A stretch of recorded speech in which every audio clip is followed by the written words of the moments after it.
This is Eric Campbell. You can find me at ericcampbell.com. This is Brian Walker with Image Armor Pretreatment and Inks. Johnny Shell with SGIA. Scott Fresner with T-Biz Network International. And you're listening to Two Regular Guys Podcast, hosted by Terry Combs and Aaron Montgomery. If you're not listening, you're missing out.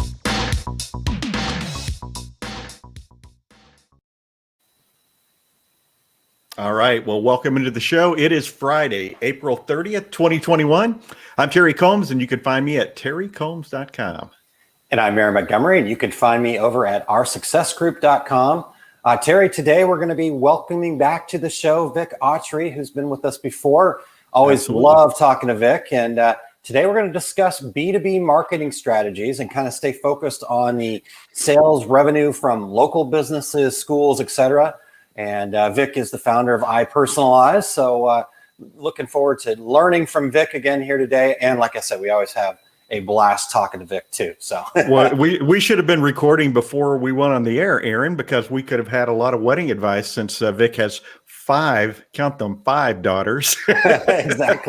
Exactly. So we'll look forward to talking to Vic here in just a moment, Terry. But couple of news items here. So you want to start us off, please, sir? Yeah, absolutely. Printing United Alliance announces the recipients of its annual Sustainable Business Recognition Awards. Printing United Alliance celebrates Earth Day 2021 by recognizing the recipients of its annual Sustainable Business Recognition Awards. Member companies submit details about their sustainable I'm the wrong person to be reading this. Sustainable business practices, operations instituted in reducing the company's environmental footprint, improvements to employee safety and well-being, all while optimizing the company's bottom line. All applications are reviewed and recommended for award designation by Printing United Alliance's high-profile Sustainability, Safety, Health, and Personnel Advisory Council. So. Awesome. Easy for me to say. How about you, Aaron? We should have. There's no names in the one that I have to read either, so I just figured. Yeah, but Eric's got it in the comments there. If you want to go check it out, you can find all that information about that Printing United Alliance. See, I can't say it either, Terry. All right. So for me, Terry, I have the new live FESPA virtual event series helps printers get fit for recovery. We're really blowing it with the news things. But the interactive live online events and are each themed around a particular area of technology and applications. FESPA is introducing FESPA Innovations and Trends. It's a new series of live virtual events aimed at helping printers plan effectively for their business recovery. The interactive live online events are each themed around a particular area of technology and applications, giving visitors a focused environment in which to engage with new products and explore trends. The first two events of the series will take place in May and June of 2021. And Eric has got the information right there in the comments if you want to check that out. bit.ly/FESPA Fit. So should be some good information from the folks over there at FESPA. But let's check in real quick with some of the regulators here, Terry, before I know you've got a question for them too, but Let's check in. Christine, good morning. And Eric in the comments. Gusta, thank you for tuning in from Sweden. And good morning, Todd. And Christine says, Aaron is using the living room setup. Yes, I do have the living room setup today. At 1 o'clock Central Time today, my wife is actually going to be sitting in this chair presenting the Empowering Mindset Masterclass. So we got it all set up for her because she'll be sitting here presenting that class, and then she's also going to be teaching some yoga. So we'll move it and get it. Lots of really great stuff happening at 1 o'clock Central Time. I'll be the Eric sitting off camera trying to do as good a job as Eric does in producing. That's kind of crazy, Aaron, because I also am going to be doing a yoga class online at 1 o'clock today. Are you really? No. Okay. I was going to say, I tried to do the little things that, paints a picture though, doesn't it? It does. I'll try to join in. So no, it's going to be blast. So yeah, we're all set up here in the living room today, and excited for that to happen after the half today. So Let's see what else we've got here. Curtis checking in, and Katie, and Tina. Thanks for being here. Marion and Dale. We now know who the boss is in that house. Absolutely, Dale. Never a question, actually. So, all right. Well, Terry, you've got some questions you'd like to ask the regulators. Well, here. yeah, just curious. I'm actually 2 weeks from now not exhibiting, but I'm going to shoot down to Dallas Irving and kind of walk around Graphics Pro Expo to see what vendors are there and see what attendees are there, and taking my little digital recorder and hopefully talk to some folks that are going to be walking around and see what they think about this first real trade show. I mean, this is the show that last year was cut off after day one, and they sent us all home. And so this is really the first show back, and I'm curious who is going to be there as an exhibitor, any of our listeners, and what listeners are going to be maybe walking around the show. So let us know in the comments if you're going to be there, and just more curious than anything. Yeah, definitely. I thought maybe you were going to switch over to like full YouTube there and go, let us know in the comments and make sure you like and subscribe below. Hit the button. We're so beyond all that and not very cool stuff.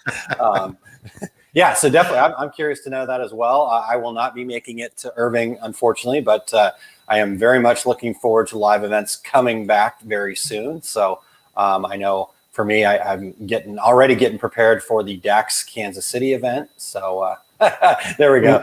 Eric says, smash that like button and ring the bell.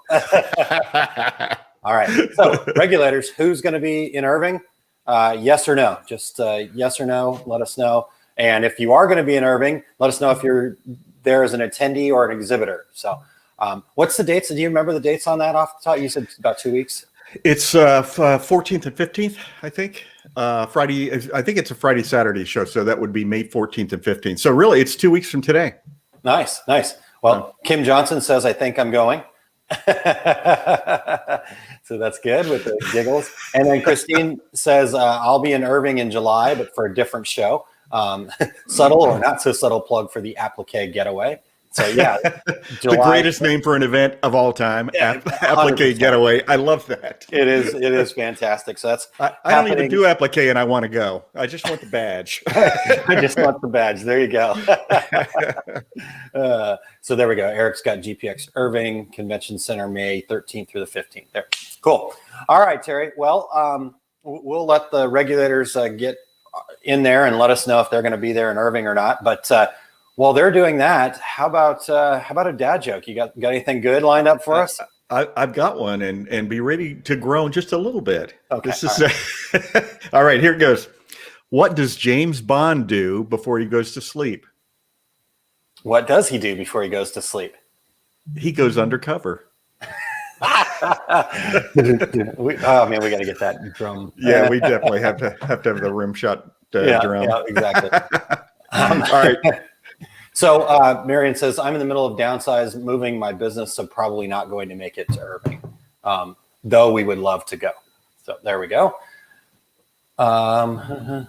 I have spoken to a couple of people who said not going to Irving, but I'll probably make it for Fort Worth, which is a little later in the year. I think some people are thinking that things will be a little more settled by then. But, hey, Aaron, I and I don't know what it's like for you in St. Louis, but when I hear things like, well, if everything goes well, I'll be able to celebrate 4th of July with this very small gathering. And I'm thinking, well, I had 20 people at my house 4th of July last year. So is anybody aware of what's going on in the rest of the country? It's like, I think I mentioned last week that the high school near me has been in school all year. And then you hear about people who still aren't in school. I don't get it. But hey. Yeah, it's definitely different in different places.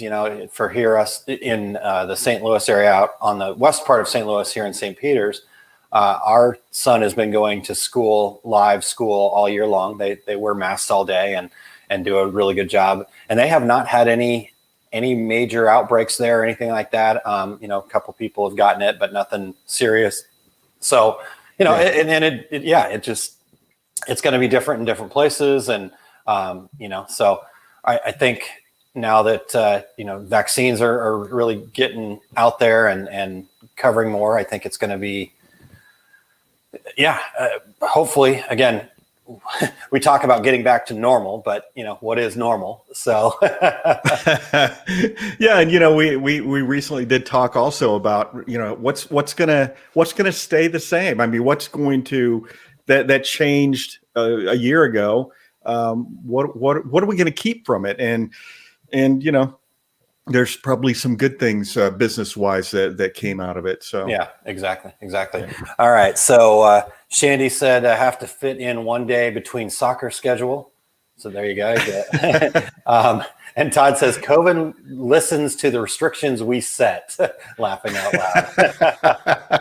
loud. Good morning, Marshall. Thanks for being here. Good morning.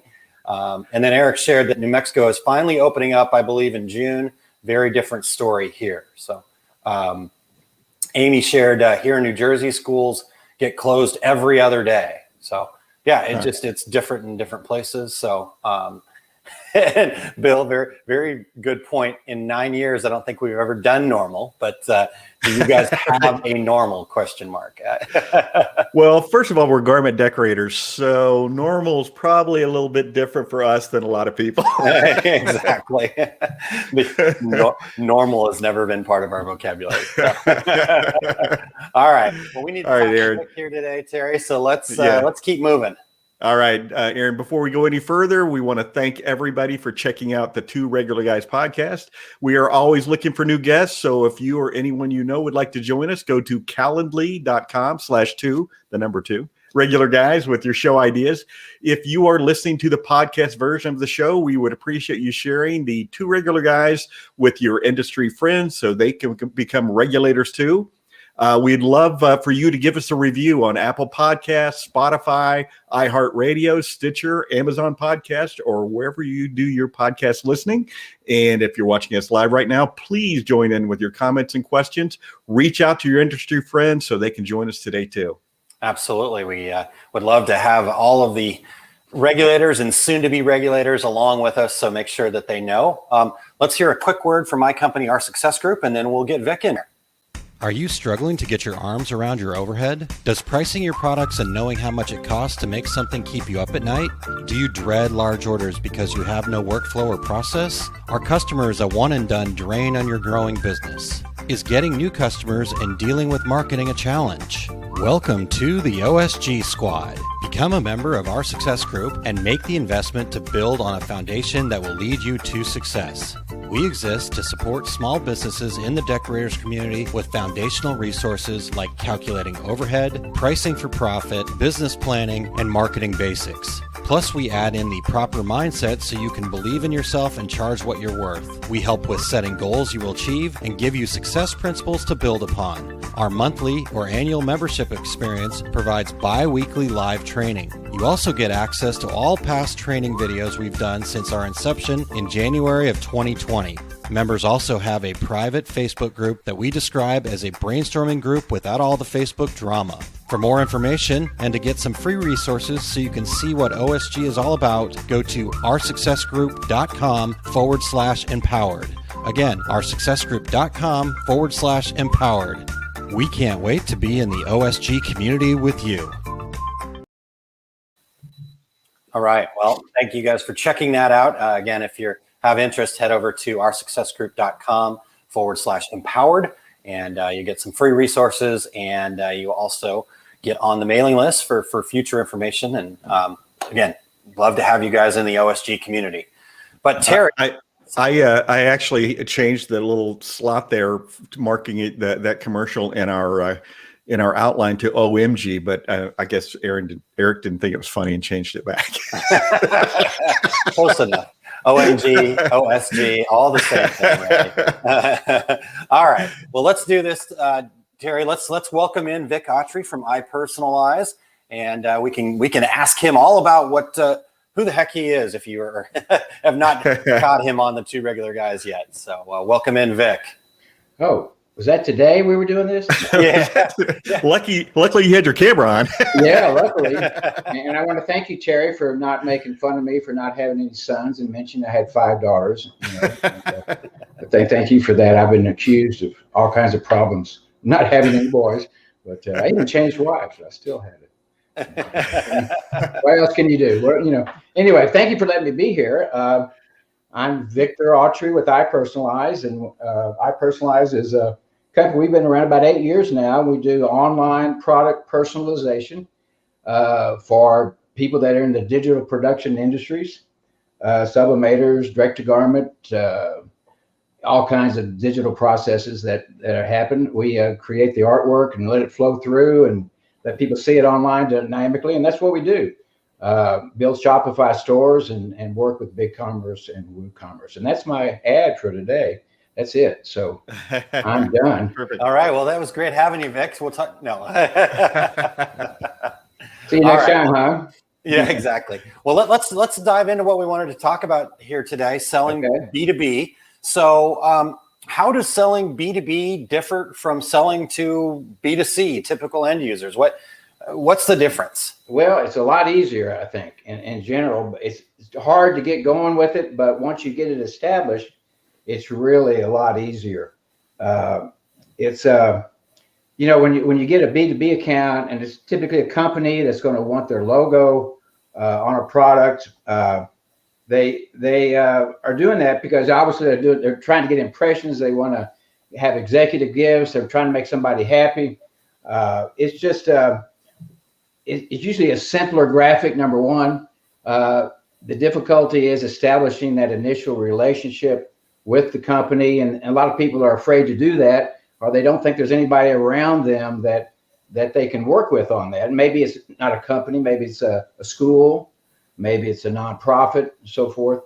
But what I want to mention, what I want to get to today is that I think having some B2B business, local businesses in your area, and when I say business, I do mean nonprofits, schools, any kind of organization that has its own logo or events or employees or so forth. That's what we're talking about, as opposed to B2C, which is actually just selling to individual consumers, personalized gifts, so forth. That's a huge industry. A lot of folks that we work with are just focused on B2C.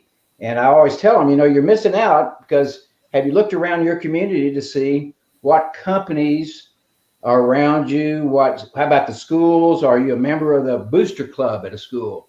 Are you, is your child playing football, or is your daughter in the drill team?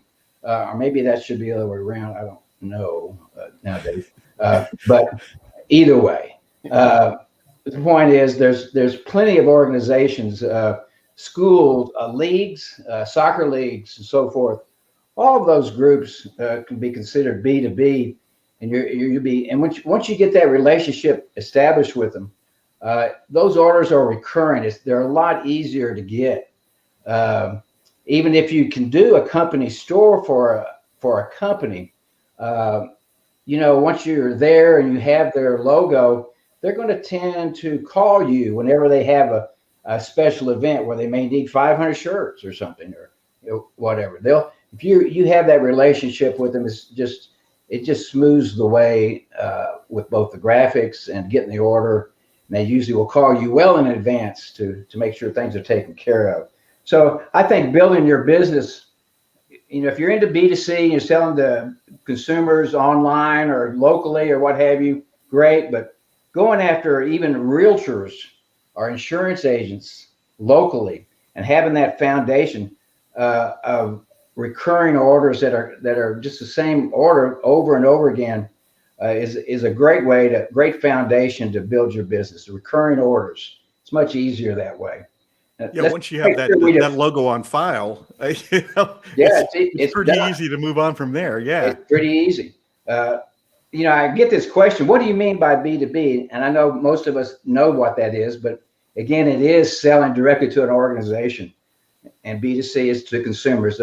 Believe it or not, a lot of folks are concerned or confused by our jargon of this stuff. So I want to make sure those key terms are kind of out of the way today.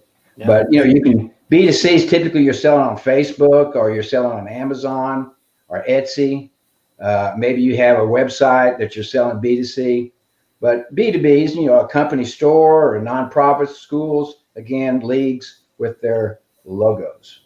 In the B2B area, there's really, and I was in the promotional industry for too long, 25 years, and we kind of built our organization. I was the Texas, Oklahoma, Louisiana, Arkansas total rep, and when I got into it in 1990, the idea is to build a foundation of company stores that you would have recurring orders. I mean, you worked your tail off getting it set up the first time, and you got to get everything defined and get it down and get it refined and get that store up. But after that, it was gravy train. This orders just roll in. That's really nice, okay? Especially nowadays if you're printing and your time is of essence to you, it's really great just to have orders coming in on a regular basis. Pretty much the same order over and over again. That's really nice. But the other part of it is special, or we used to call them direct orders, where the same company just has a special event, or they're buying something one time to reward their employees, or maybe they're having their annual safety awards or recognition awards, and they're buying plaques and so forth, or giving everybody shirts. I'm saying this for you, Terry, because you brought up about apparel. Okay, all of that. But whatever it is, those are special direct orders. And so you have that another layer of gravy on top of your regular company business. If you have a standard company store set up with preset SKUs that they're going to order all the time from you over and over again. That's the easy business you can get. Back in the day, we called them company programs, and it's the same thing as a company store. These are from my days of many folks were in the promotional industry like I was, and when I talk programs, sometimes people go, "What are you talking about? A program? Is it? I have to get a developer in?" And no. We're talking about a company. A company store is a set of preset SKUs that you sit down with them.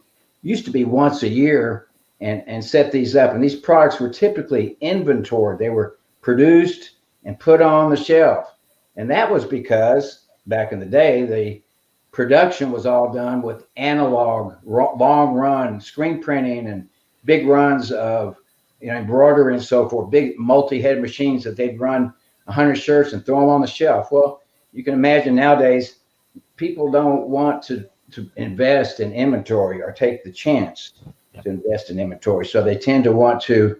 So the beauty of it is that this has all come around. You talked about some of the changes with COVID and everything. Print on demand, where orders come in and you print them. Then you take that's when you print them. You don't print them in advance. You print them in and get them out in 2 or 3 days. Every corporate program I've talked to in the last couple of years, when you start talking about no inventory commitment, that really turns the crank with them. Oh, good, we don't have to do that.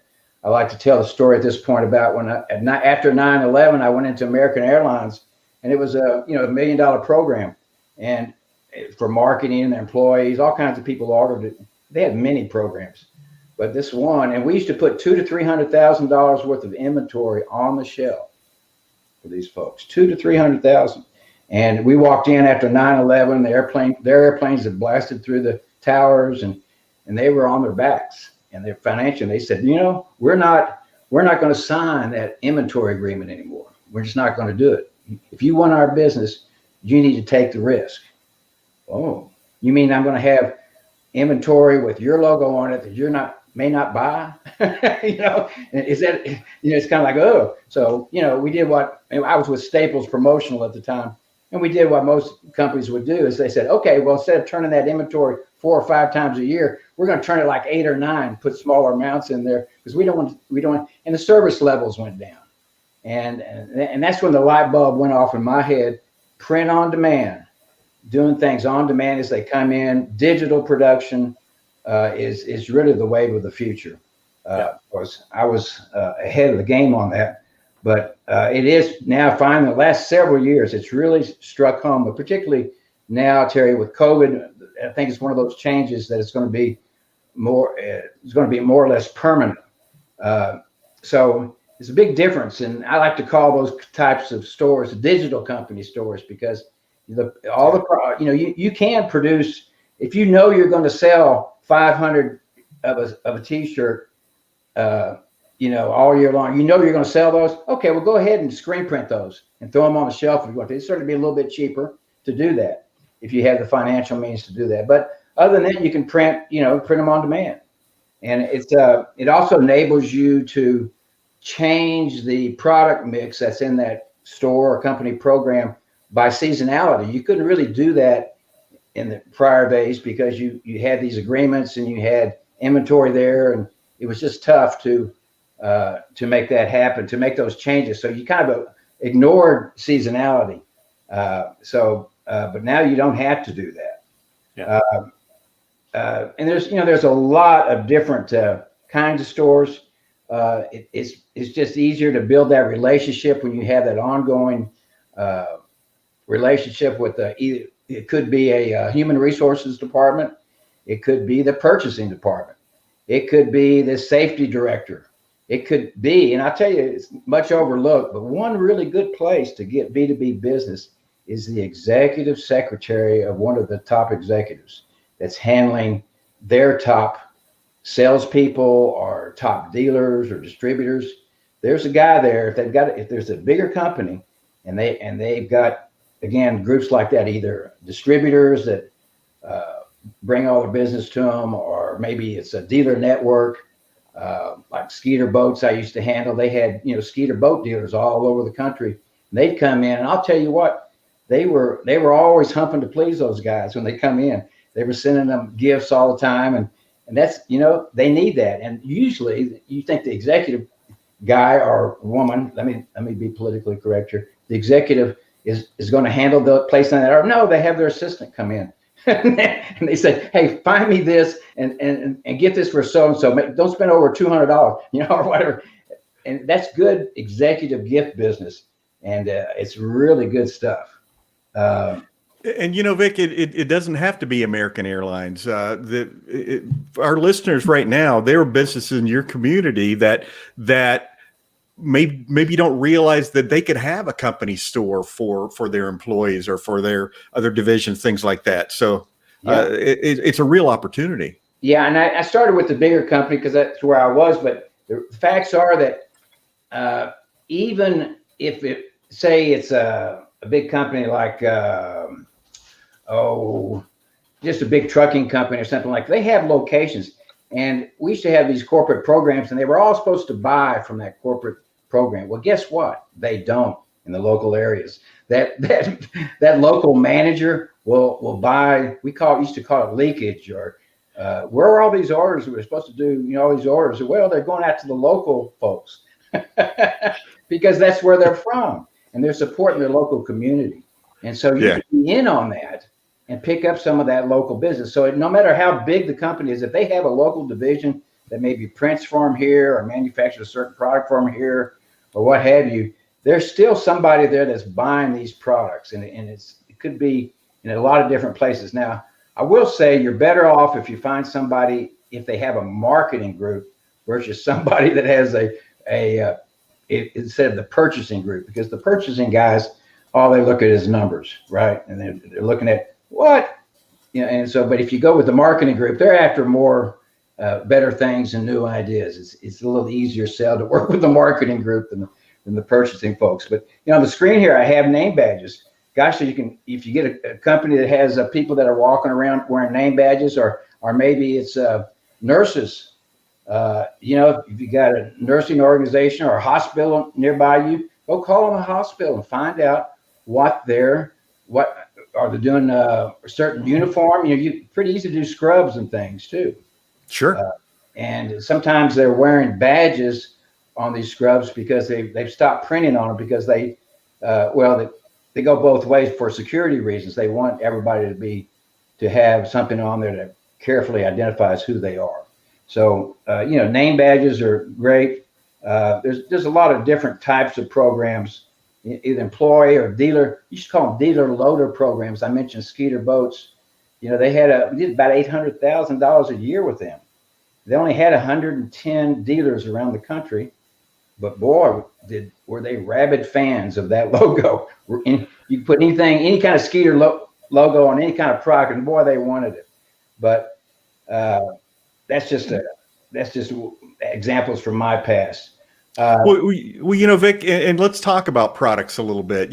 Most of our listeners are garment heavy. You mentioned that before, but talk to us about decorated products that sell. I think I read that on your on some website or something where you talk about what sells. What are some of the products that our listeners should be selling right now? Well, I tell you, I mentioned realtors and insurance agents, and I'm talking about local areas, about how you can get into them, and the products that they will buy these are coasters. Can you change my screen? Are you seeing a coaster up on my screen, or did it change properly for you? A Bishop? Yeah. Yeah. Okay. So these are coasters, 4 coasters that a gentleman, that one of our clients, he does about 1,000 of these a month. And he does this for realtors who are, real estate's hot right now. And these guys are all selling. There's no inventory on homes, so they're selling every home they can get. They're able to go in and offer these are just coasters so that they're putting the name of the customer on. Here's one. They're just putting the logo on and telling when they bought in. You can't see it very well here, but down on the bottom here, there's, in our system, we allow the agent to put his name down in here. It would show up right down here. So they give him a coaster. This is a great closing gift. They give him a coaster with their initials on it. So they're going to refer, they're going to use that, and they're going to see it. And that realtor knows he might get some business out of that again. They may move again in a couple of years. Here's a lantern they're giving away. Same idea, where they're able to personalize it a little bit. They don't have to be personalized, but I think that adds some good perceived value to do personalization on products. Sure. So, the end user is going to hold on to it a lot more if it's personalized. If you put somebody's name or an image of them or something emotional about them, there's no question that they will hold on to that. And the day comes that trying to clean out their closet and throw things away, they'll look at that and they go, oh no, this has my name on it. It's a feeling that it stops everybody. So the more they look at it, the more impressions they get, and people in the advertising, marketing, and they know that. That's what they're after when they're spending those dollars for B2B. They're after impressions. And so this is a great way to boost the number of impressions and lower the cost per impression easily by having by putting names and something that's meaningful. That's all called one-to-one marketing. It's marketing to an individual instead of the analogy I like to give is, you have a brick wall. You can market to the entire brick wall, or you can market to the bricks in the wall. And if you can do that, it's far more effective. And you'll build loyalty and have a recurring customer. It'll just work better for you over and over again. But where do you find these people? Again, realtors, locally, schools, principals, coaches, booster clubs, any school organization. Medium-sized companies are great. If they've got an HR, sales and marketing department, event planners, if they're big enough to have an event planner on staff and do that, safety managers, there may be an employee organization. And again, larger companies that have dealer networks, even though that Skeeter boat down the street may be getting a lot of their stuff from their corporate program, you can still go in there, and I promise you, they're buying over half their stuff from. And they're not supposed to be doing that. They're supposed to be supporting the corporate spend on that program, but they all do it. So I used to work with Peterbilt too up in Denton, Texas. Their program was huge. They did $5 million. I didn't get all that program, trust me, but they were supposed to be $5 million. Well, when it comes into $2 million, you go, well, where is all this stuff? Oh, well, yeah, they're doing that locally. So that's business you can pick up. That's businesses there. Don't shy away from that.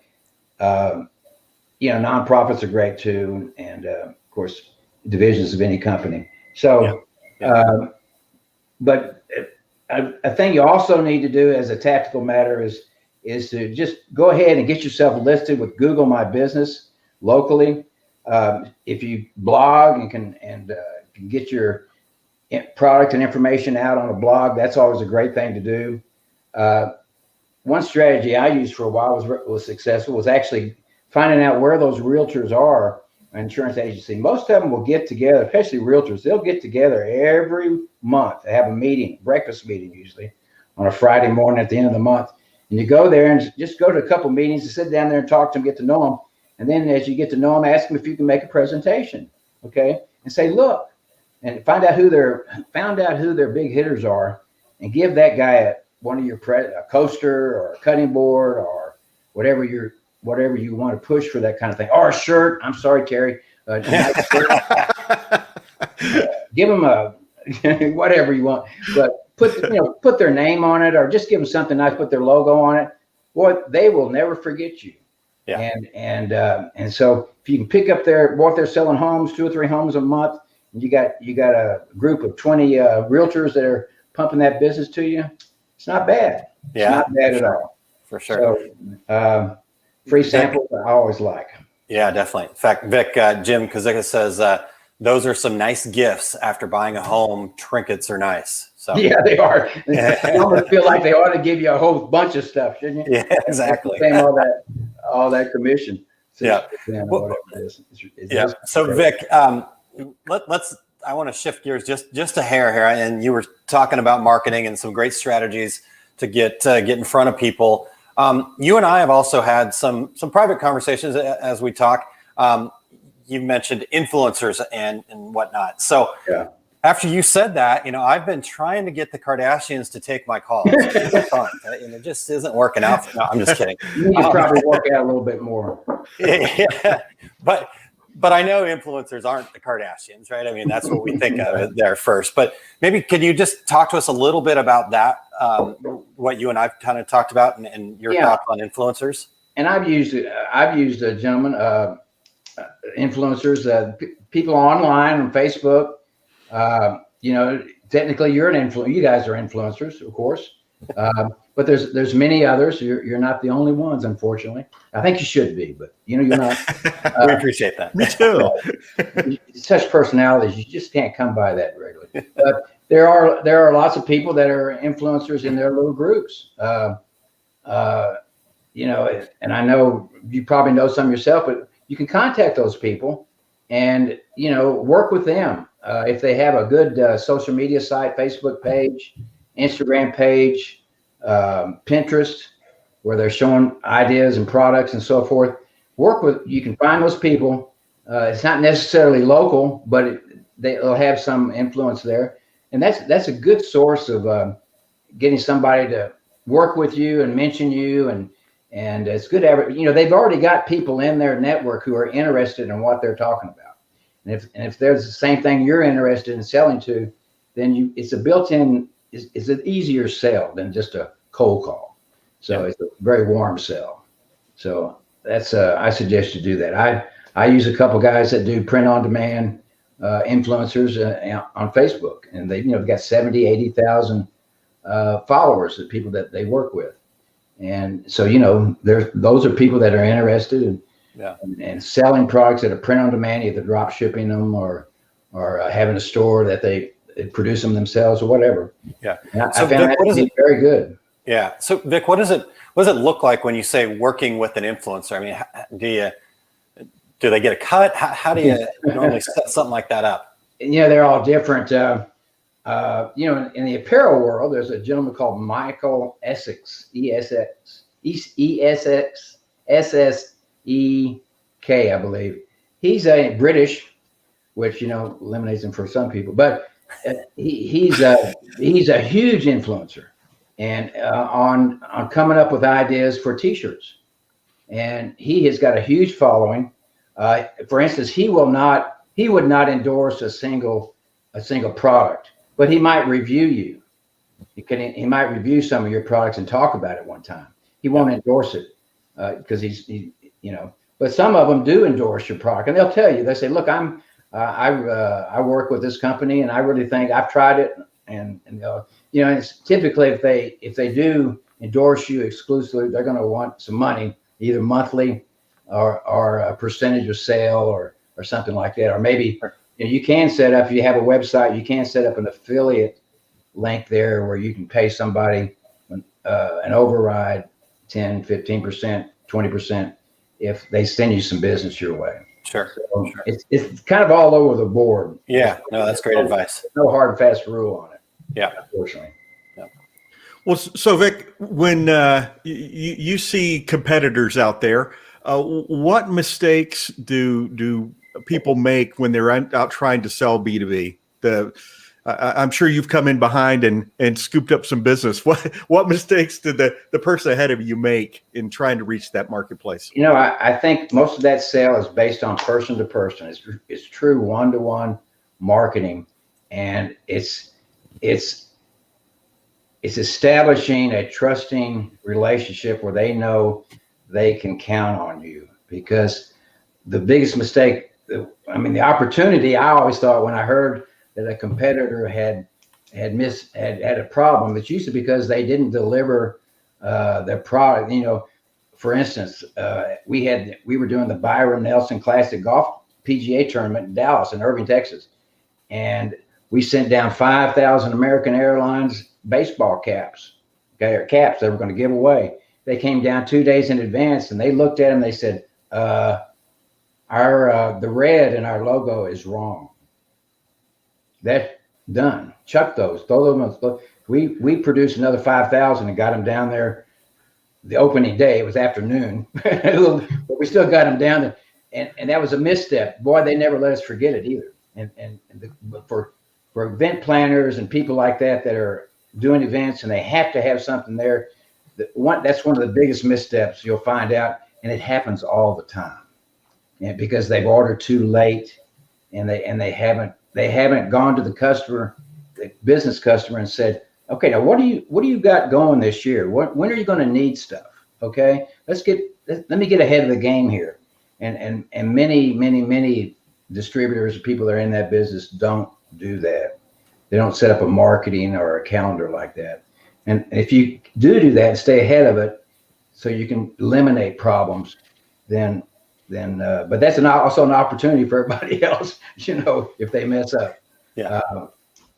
Well, like I always say, do good work, deliver on time. Do good work, deliver on time. and we all know that in any business, if you set your expectations with them up front, I do a lot of software development, so forth, and I have learned, have I learned to go through and say, clearly, this is what we're going to do. This is what we need you to do. And this is the here, if you want to put milestones in there, we're going to hit this milestone by this time. We're going to hit this one, and then do what you say.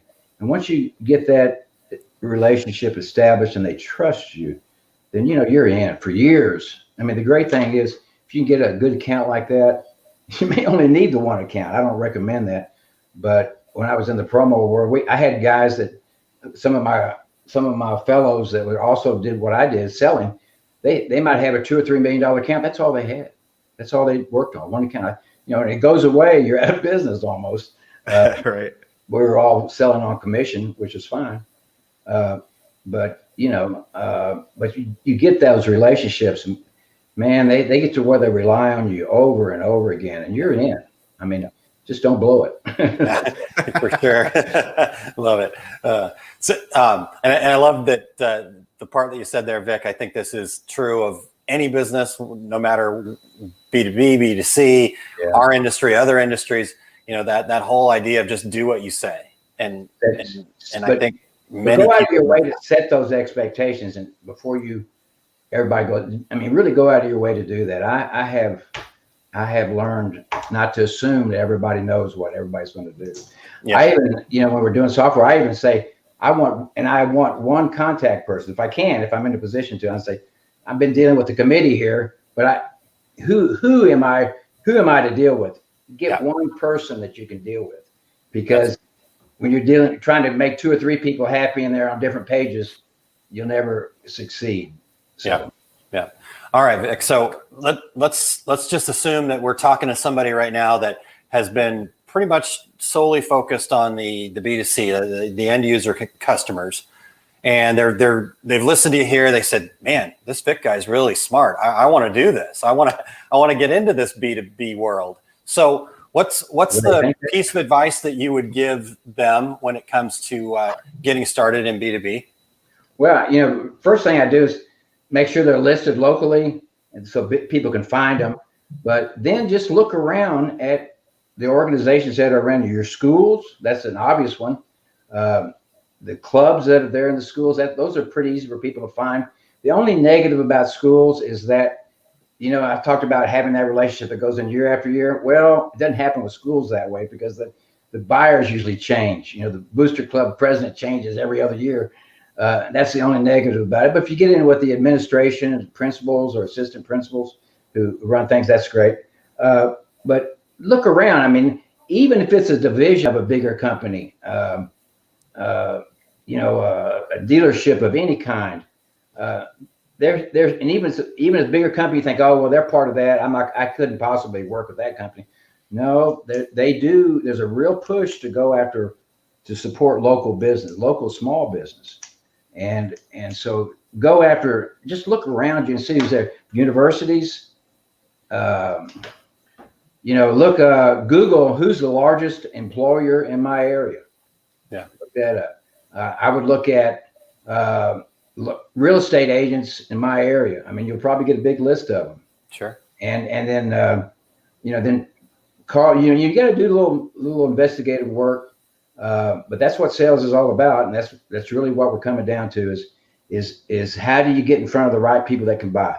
Yeah. And you got to push it a little bit, but just do research, find out where the people are meeting. And show your wares.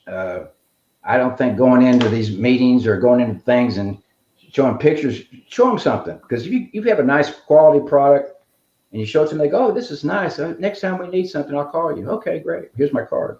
Yeah. To answer your question, sir? Yeah, I think so. In fact, Ramona says, don't forget local hospitals and medical services. Oh, yeah. Our local nursing hospital. groups. Oh, medical. Oh, my goodness. Wonderful. Yeah. Nurses Appreciation Week nowadays is there. I forget when that is. Maybe someone here knows better. I think it was April or May. They have a Nurses Appreciation Week that, God, we used to do a lot of business with that. That's great. Great idea. Yeah. So Vic, so I'm starting to do this, I'm finding the right folks, but technologically, I mean, what do I need to think about differently there? Obviously, a program like yours with iPersonalyze, you could do like a company store. Talk to us a little bit about that side. That's an option, and we do company stores with products that maybe you're making and selling B2C. If you wanted to sell some, I get this question all the time. What if I do have 3 or 4 companies? How do I do that on one store? Well, you can set up, you have a menu up there and you have drinkware, mugs. Well, you can also have this school district or this company up there. Make that product category be for a certain organization, and or set up a tab that says organizations, then have a drop down where you can go to different organizations, and each one of those organizations would have a landing page attached to it. So if you advertise, if you can find out their Facebook fan page, find out they may have a big employee group. If you can advertise on that fan page, and you can, and bring them back from there to you, the landing page on your website where they've got all the corporate products already, decorated. They see it, great. And I sell product personalization, agreed, but they don't all have to be that way. It can be standard, what we call standard print on demand products that do not use an online designer where they're just buying a product with a logo on it.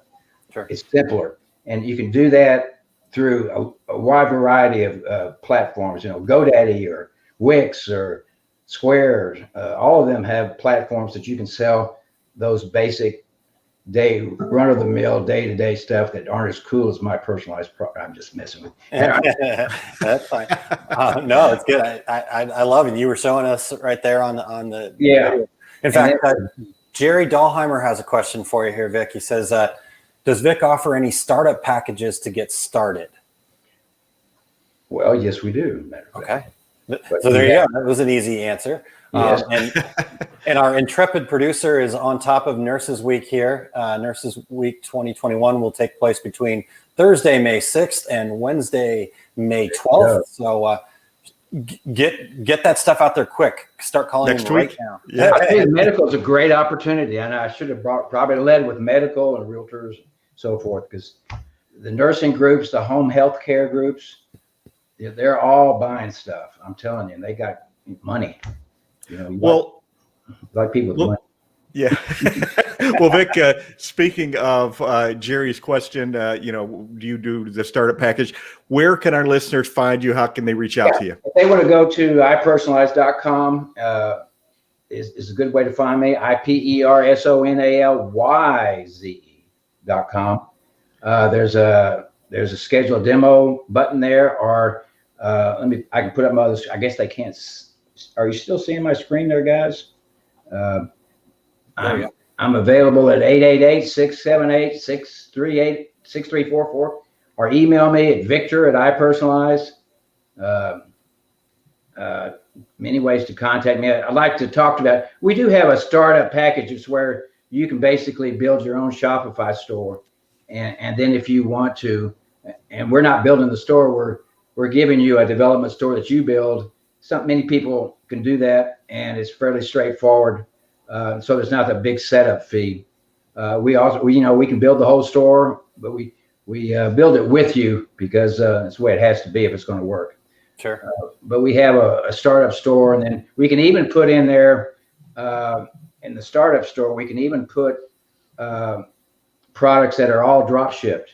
If you want to get started and get going and test your product ideas and find out if your ideas are good and they really can't sell, you can set it up where you can drop ship all those products. And that way you're not, if you don't have the printing equipment and so forth, or you're questioning whether you should get into that or not, well, find out, test it before you go spend, buy from Terry $20,000 worth of equipment or something. But get going. Exactly. It's time to get going and test it and get going. This is a way with drop shipping you can do that. Totally. So, It's a great idea. Vic, thank you so much for your time today. Thanks for all this wonderful information. It's been a blast and fun as usual. So again, if you guys want to check out, appreciate it. Yeah, you're welcome. And everybody, make sure you go over and check out iPersonalyze. And as Vic mentioned, just make sure you exchange that I for a Y. So that way it's unique and you know where to find Vic specifically. So Vic, thanks again for your time. You're very welcome. Thank you, gentlemen. All right. Thanks, Vic. All right. Yeah, it was great, Terry. It was, lots of good information as usual, and great ideas, fun along the way. Yep, and great ideas. Thanks to all the regulators for jumping in and sharing their information as well. All right, Terry. Well, we're going to have a special guest join us here shortly to do 5 things. So, Eric, can you play 5 things intro and then bring yourself on, please?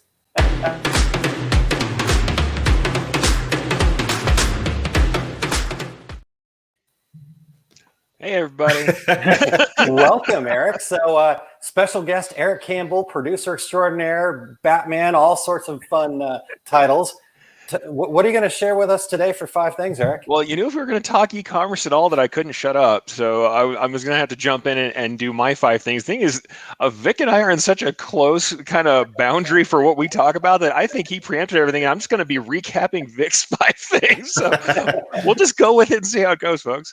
Yeah. But my 5 things is 5 things to look for in an ideal company store client. And what I'm talking about here is putting up online company stores is very much B2B, but as we talked about before, team sports and stuff like that also definitely factor in. And by the way, I'm a big fan of medical, done a bunch of that myself.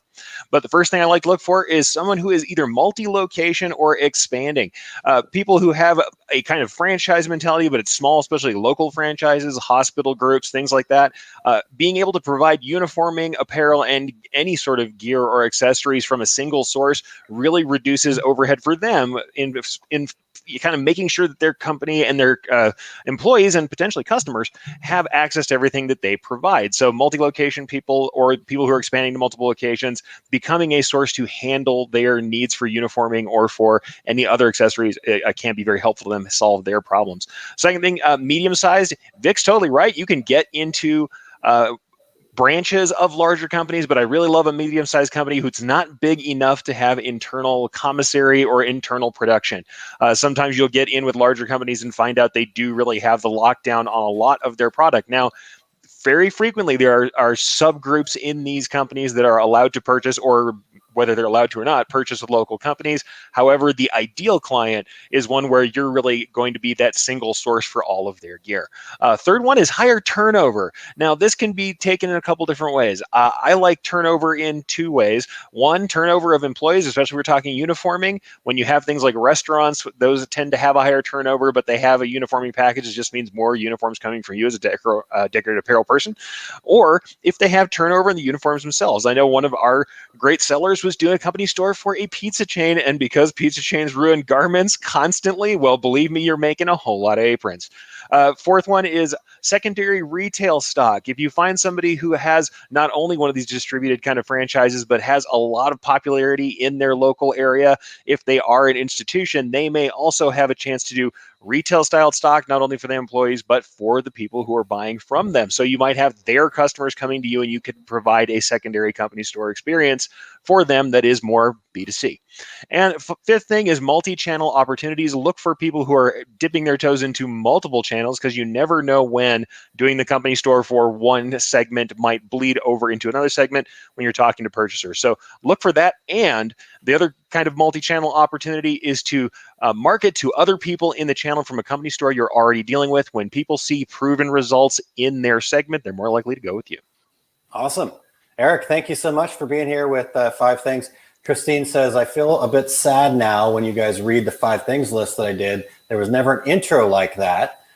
So do I actually have to come on the show with a list myself to get the intro? Because I can do that. And we'll accept your threat, Christine. Yes, that is what you have to do. You have to come on the show to present your 5 things to be called. But Christine is the community builder extraordinaire, yes, the official writer for Two Regular Guys. So I would absolutely hear another 5 things about community building. I'm not trying to place an order or anything, but yeah, speaking of threats, if you're threatening, I'd love a 5 things about community building that we could play that intro in front of.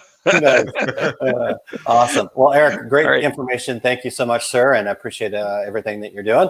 Back to the back. Hang out for a minute, Eric, and you can, talk about. There you go. Let's talk about what you have coming up. Sure. I was going to relegate him to the back, Terry, but I was going to get sent back to the lobby, but all right. Yeah. I mean, gosh. Well, Terry, why don't you it's like when you're asking for permission for mom and dad both, and it's like mom says no and dad says yes. I guess I get to stay on. Thanks, Dad. That makes me the mom. That's me. That's me. That makes you the mom. Right. All right. My next complete screen printing business course at Workhorse Products in Phoenix will be July 10th and 11th. It won't be that hot here. These classes, since we're back to in-person classes, they are filling up fast. So if you want to come out to Phoenix for that class, get signed up pretty soon. My complete screen printing class at Atlas Screen Supply, May 22nd and 23rd has been sold out for a few weeks. Next class in Chicago will be August 21st and 22nd. I'm also doing a webinar on Monday with Marshall Atkinson and with Jeff Baxter. We're going to talk about, for screen printers, when is it time to start thinking about digital production? And that's going to be at 1 o'clock Eastern time through the equipmentzone.com website. So we'd love to have you guys join us for that as well. How about you, Aaron? Awesome. Yeah, for me, coming up here in just about 30 minutes, Eric is right here. So we will be doing the half. It's 30 minutes of Q&A, and this is the one time that Eric and I will actually be on time. Right, Eric? Right? Yeah, no exceptions. Okay. Somebody gets dumped every single time. Yeah, every single week.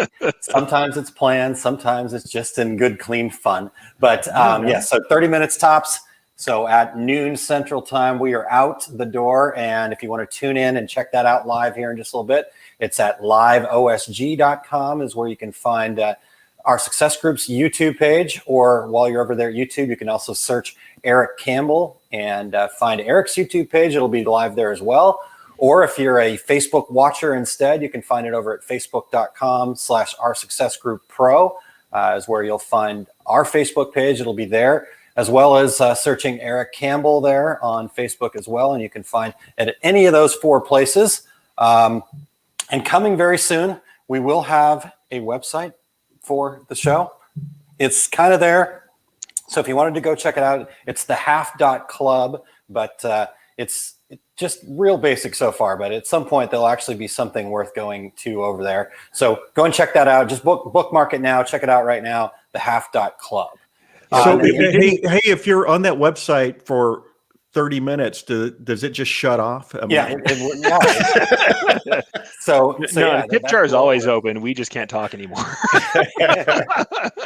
It just says your time is up. Please go to another website. It should. Oh my God. Can we make that work? Huh.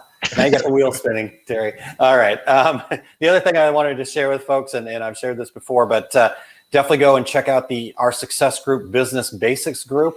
It's currently about 2,500 members strong and growing of business owners just like you. There's tons of support, help, and all the latest news when it comes to all things OSG. So if you want to check that out, it's facebook.com/groups/OSG Business Basics.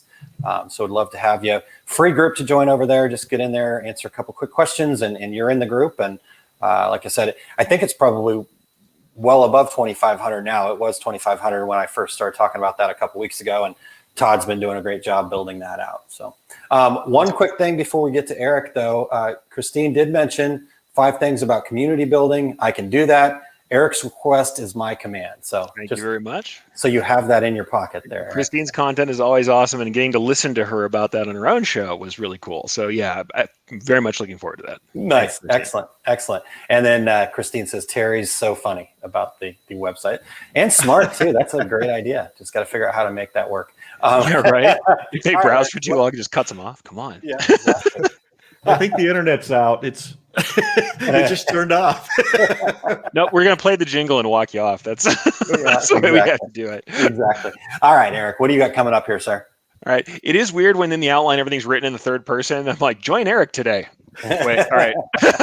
Join me. I'm Eric. On my show today at 2:30 Mountain Time for the Take Up. And today it's speed, shop setup, and shape building. Actually kind of covering some questions from the last 3 weeks. So we'll talk about machine speeds and why things matter with the speed that you're running, shop setups and maintenance on your machines and why it matters where you put your machines, and shape building, a little bit about drawing shapes and some follow-up on technique. So depending on how long I run on this one, hopefully it won't be like a feature-length movie today, but we'll find out, guys. I don't know. Might mess around, do 2 hours. Let's see how it goes. I love it. But head over to ericcampbell.com. There's a tab at the top labeled The Take Up, and you can find everything there. And the other thing is I've actually produced a title for the upcoming webinar. So everybody should be scared and worry about themselves and their time, because I will go over. Upcoming webinar is going to be announced shortly with all the rest of the details, but the title is Understanding Emblems, Digitizing Production, Styles, and Sales. So if you want to learn more about digitizing for patches, creating smaller end patches in-house, the range of products that are currently like mixing it up out there in the patch world, and how to sell them, head over right now to decorators.education/DNLD to get on the list. Plans right now are for the main event to happen May 29th. And more details should be coming soon, as well as just a little free webinar where we're going to talk about, why patches, why would you want to get into patches and what they're useful for. And there may or may not be, discounts to be had if you show up. I mean, come on, it's a free webinar. Just show up. There you go. Hey, Eric, if you run long, you should have right in the middle of it that little clip. Let's go out to the lobby. Yeah, intermission. Believe me, I think I do need an intermission. I probably need one on the take-up already. So everybody, I can see when the viewers dip and come back. I'm pretty sure that's the bathroom break. Bathroom break. All right, couple quick things here. Todd mentioned in that OSG Business Basic groups about 2,700 members strong now. So yep, it is growing. You want to be on that list of growing members there. And then Christine does say the record is still 2.5 hours, just so you know. And that was Christine and I on Small Business Saturdays. So my poor wife, at the end of Friday, when I come back from all the shows that I've done, I have no voice. I am tired. I'm working still, but she's just like, I'm sitting there digitizing. She tries to talk to me. I'm just like, no. Poor wife. I don't know if she's all that upset about you not being able to talk, Eric. I don't know. You know, I can't swear one way or another. I will say it does make it a lot harder for me to answer questions or make decisions, which is good for me, but not good for anybody else. All right. Well, Eric, thank you so much for joining us here at the end and jumping in here. And the 5 things were great. And thank you much, Terry. I think we've come to the close of this show. Not terribly overtime for us, so that's been fantastic. But we want to thank Vic Awtry for his time today and all of the great information that he shared. Again, get over to iPersonalyze, and that's personalized with a Y at the end. So check him out over there. Give him a call. Talk to him. As you can tell, Vic is a guy who is ready and willing to help people get their businesses growing and started. They've got some great tools over there. So check Vic out, and we appreciate his time today, Terry. Absolutely. Always love having Vic on the show. And we also want to thank again Eric Campbell for all the things he does to make this show run so smoothly and for doing 5 things today. Excellent. Yep. Great stuff from Eric as usual. Next week, Terry, big milestone for us. 400th episode will be happening next Friday. 400 of these things, Terry. Unbelievable, huh? Unbelievable. I would never have dreamed it 9 years ago. So, and I feel like we're just getting started here. I think we're just getting into the swing of this. So, no, we're next week. We're pretty wide open. Obviously, we just want to celebrate you guys, celebrate the regulators, celebrate people spending an hour or so of their time with us every Friday. So yeah, we've got a bit of a celebration planned. Tuxedos, could be. I've got a file I could send you, Terry, if you knew anybody that had a DTG machine that you could use. My tuxedo shirt. Yep. So I do in fact have access to one of those. All right. So we've got a celebration. Maybe I'll make you one and send it to you, and I'll also send you one of those confetti cannons, and you can set off the confetti cannon this time.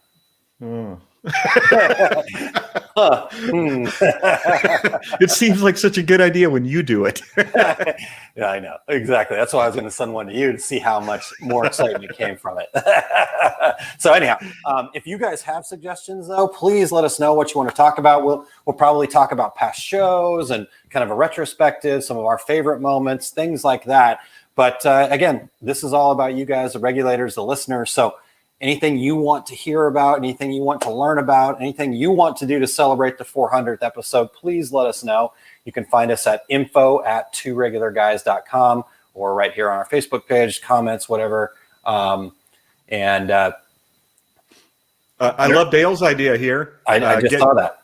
Yeah, we'll get some video thank yous for 400 shows from the regulators. We would love to show some things, some videos of our listeners talking about the Two Regular Guys. That would be fantastic. So just take your phone out, go to selfie mode, stick it up, record whatever you want to say about the Two Regular Guys.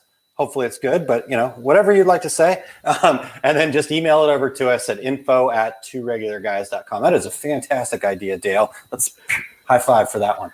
Maybe if it starts with, "Hey, I met these guys in a bar," I don't know if they'll put that one on, but yeah. Well, but you can just leave that part out. I think that's pretty much a given, right? And Jerry says we should run bloopers. Here's the thing, Jerry. The bloopers run live. So there are no behind the scenes bloopers, unfortunately, or fortunately, depending on which way you look at it. But that's a fantastic idea, Jerry. Thank you for sharing that. We are in front of a live studio audience every week. That's right. Ooh, that's what we need. Okay. All right. So anyhow, that's next week, Terry, 400th episode. Really looking forward to that. All right. Until then, I'm Terry Combs. He's Aaron Montgomery. And we are the Two Regular Guys. Here we go. We're out. Awesome. Thank you for listening to Two Regular Guys. Check out our website at tworegularguys.com. That's the number 2, regularguys.com. You can also interact with us over at our Facebook page, facebook.com/tworegularguys, or send us a tweet, twitter.com/tworegularguys. And we have a YouTube page. You can find all that from our website, tworegularguys.com. Thanks for tuning in, and we look forward to spending some time with you again next week.